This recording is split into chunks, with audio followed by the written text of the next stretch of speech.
Before I start this report, I must clarify that any mention of my colleagues, their names or personal information, is to be altered for security purposes. I have a compromise with the truth, but also with the well-being and safety of my coworkers and fellow researchers. That said, this is a secret that I cannot bear maintaining for any longer. I've been a deep-sea researcher for over 15 years, and well recognized for my research collaborations among my peers. I've worked for a certain European institute for the better part of my career, but it all changed 3 months ago. It was when me and other researchers were assigned to a new project aboard the Diana research vessel, stationed close to the geographic center of the Pacific Ocean. We all knew very little about what we were getting into, but we were sure of one thing. Whatever it was important. The project was a global collaboration. The European Marine Board, the International Seabed Authority, and the United Nations DESA are among some of the involved. But there were many more. Still, it was all a well-kept secret. No coverage of the international media, and no questions were being asked. At least that I was aware of. There were 3 other research vessels, doing pretty much the same work as ours on different territories of the Pacific. I don't want to get into the technicalities of my work, the scientific jargons, or the terminology, so I'll try to keep my explanation as simple as possible. I truly believe everyone should understand the importance of this discovery. As soon as we boarded the Diana, the details of the project were elaborated upon, and we were instructed into our research. We were to investigate oceanic sound waves, traveling through the SOFAR channel, and first reported by Kiribati researchers mere months ago. I remember talking to my colleague Marco after we got our briefing, as we didn't understand the secrecy of the project. Deep-sea earthquakes propagating sound waves that were caught by hydrophones were nothing new. So, what was the fuss all about? Felt like our superiors knew more than they were letting us know. But soon enough, we discovered why. These sound waves came from certain oceanic trenches of the Hadal Zone, the deepest region of the ocean. It was the zone that most attracted the curiosity of amateurs and researchers alike, as the intense pressure made exploration difficult. Sunlight was incapable of reaching those immense depths, but even with distinct lack of light and of primary producers, life flourished even in the darkest regions of the ocean. Species of heterograph organisms were known to exist and live, traversing the dark abyss. Many submersibles had been carefully constructed over the years to explore the hadopelagic zone, but plenty were now defunct, had been lost or gotten crushed by the intense pressure. So the zone has always been a big unknown, and efforts of exploration were progressing with very small steps. But now, this has changed. The sound waves that we were investigating were originally thought to be the result of profound earthquakes, but as we progressed in our research, it soon became clear that it couldn't be the cause, because the sound followed a pattern. We studied the mentioned sound pattern for days and got to understand why it had attracted so much attention. The phenomenon was discovered shortly after it started, but now it was being reported in different regions of the Pacific. Hence, the other research vessels scattered across the ocean. And all that sound was stemming from the bottom of the Hadal Zone. It repeated itself daily, almost down to the minute, for over 6 or 7 hours. And of course, carefully compensating for the many kilometers the sound waves had to travel to reach our hydrophones, and then seemed to cease abruptly. It's hard to describe how it sounded. Initially, it felt similar to other underwater earthquakes, but for a trained ear, paying close attention, it was possible to spot the differences. Speaking in an informal tone, it's as if there was an immense drum very deep down in the ocean, being played every day. Our first hypothesis was some kind of geological anomaly, 11,000 meters down below. We traded information in our discoveries with the other research vessels, but it soon became clear to all of us that it was pretty much impossible to determine what was happening and why it was spreading through analysis of the sound waves alone. We had to get down there and see for ourselves. The problem was, of course, the immense depths and the extreme pressure. Many submersibles had attempted to reach the bottom of the Hadal Zone and suffered the consequences of it. And according to our calculations, we had to go even deeper than the international record if we wanted to catch a glimpse of what was truly happening. And it also revealed to us that something had been previously theorized. There was a new, deepest known spot in any ocean where the sound had originated from. The mystery of that discovery certainly instigated us, and we wanted to go further. The issue was discussed with our superiors, and not to my surprise, they had already considered the possibility.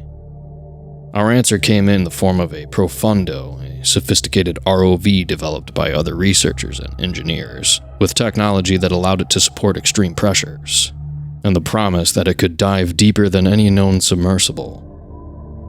It had already been tested, but this particular mission would fully utilize its maximum capabilities. I remember well the day we put Profundo to use. Our team was reunited at the control center. Profundo's camera would record everything that it found, and we monitored its slow descent. It would take many hours to reach the desired spot. We had carefully planned the descent, so the ROV would reach its destination in time to catch the source of the noise. I wasn't present during much of the dive, however. There wasn't that much to see. The light from the surface could still be discerned for a while, and every now and then a curious fish would pass by. But after we reached the abyssopelagic zone, then there was mostly darkness. I remember staring at the transmission with my colleagues, discussing hypotheses. We were all eager to find out what was truly happening so far below the sea level. The ROV was at a point in which there was no difference between water and darkness, and all that was clearly visible was the marine snow, organic leftovers that were a source of food for many deep-sea species. We were mostly focused on our research to notice anything unusual. However, we all got together to witness Profundo breaking the world record as it delved into the oceanic trench below, more than 11,000 meters. Someone opened up a bottle of wine and we commemorated. Even though the mission was far from done, and we didn't even know if the ROV would be able to keep resisting the intense pressure. There was this nice feeling of accomplishment. We waited for hours, and now we were closer to the origin of the sound waves than we ever had been. So the team once again reunited, not long after, as Profundo finally reached its destination. On the bottom of the abyss, in the seabed, we were at the desired area, and the sand beneath Profundo stretched across a dark horizon.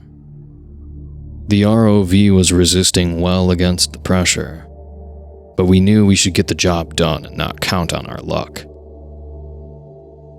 It started to move, and we were all watching, carefully guiding its movements as we explored this unknown place. However, we couldn't find anything. It was difficult to see, but there wasn't anything visible that could be the source of the noise. We were in the most profound depths of the ocean, and it seemed completely empty.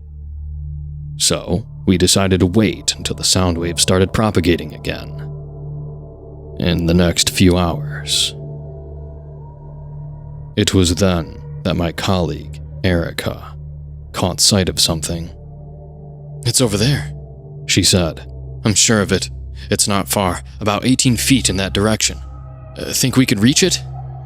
We could, and the ROV slowly made its way. As we approached, the transmission seemingly became more clear, and strange shapes and shadows transfigured by the water were now getting closer. And then I saw something that I'll never forget. "Oh God," Erica uttered.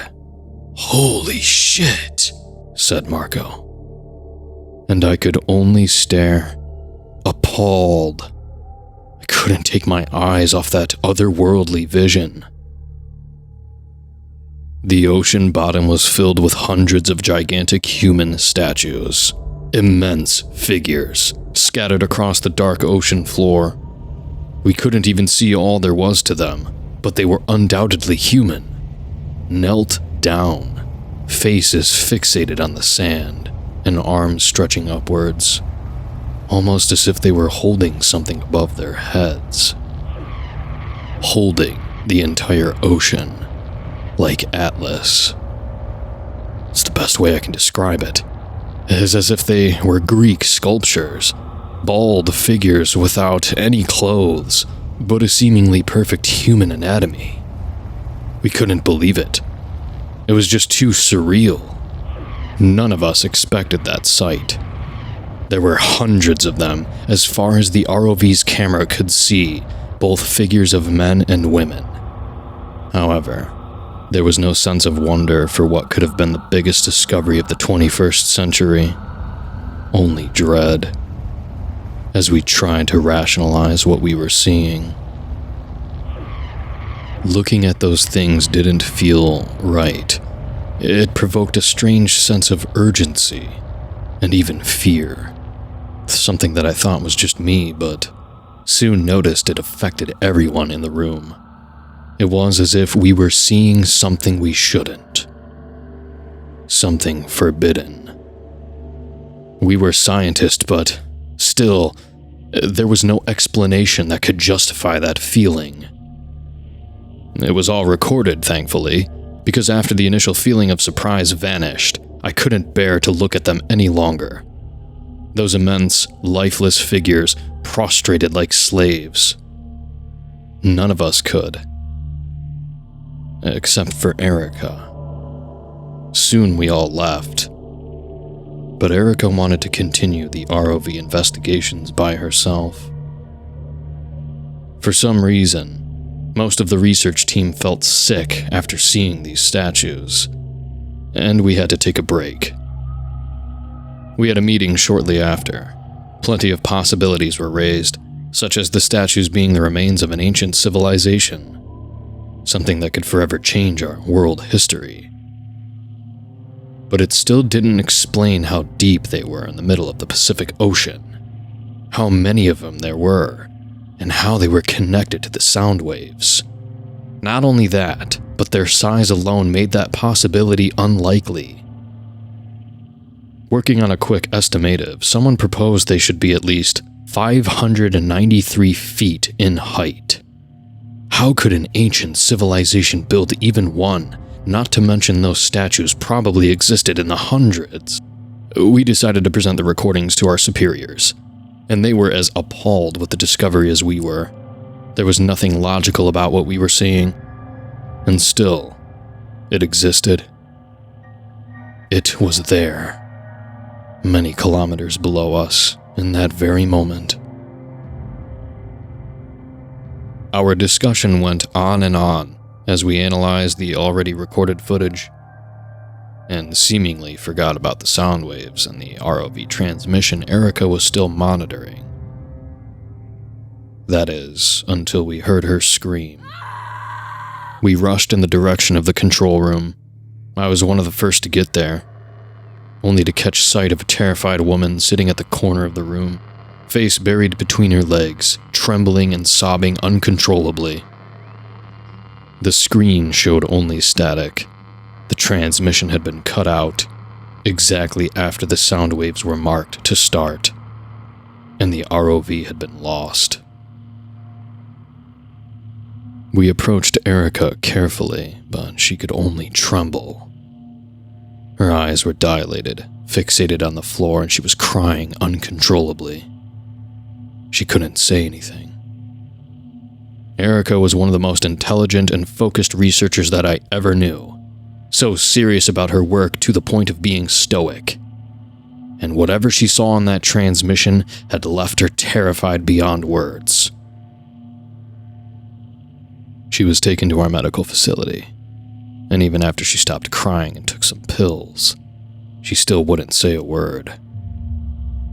Only looked at us with a 1,000-yard stare, as if her own mind was trapped deep down in the ocean, along with those terrible statues.